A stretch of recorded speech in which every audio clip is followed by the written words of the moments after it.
اور اس سیاسی خول میں آپ کے اختلافات اچھی بات ہے، کلیویج بہت ڈیپن ہے، ہیٹ سپیچ بہت زیادہ ہے، نفرتیں بہت بڑی ہوئی ہیں، ایک دوسرے کے گریبانوں پر ہاتھ ہیں، یہ سب اپنی جگہ پر، بٹ پریویلنگ دس جو آج کے آپ کے پولیٹیکل حالات ہیں، you owe a duty to the constitution.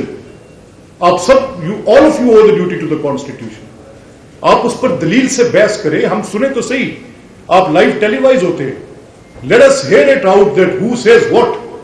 کوئی تقریر تو کرے، گالی کو تھوڑی دیر روکے، تقریر سے دلیل سے اس عوام کو بتائیں کہ یہ جو 73 کا ایک متفقہ آئین تھا، اس نے ٹرائیکوٹمی آف پاور کی یہ شکل بنائی تھی، بیسک سٹرکچر نے اس کو کہاں پہنچایا، کم ججز کی صورت میں کیا ہوگا، ان آئینی ترامیم کی صورت میں کیا ہوگا، ترمیم پر پیش کیے گئے بلز پر بحث کر کے دلیل کر کے کچھ تو اہل حل وقت والی بات کریں تو جگہ رہ جائے گی پارلیمنٹ کی.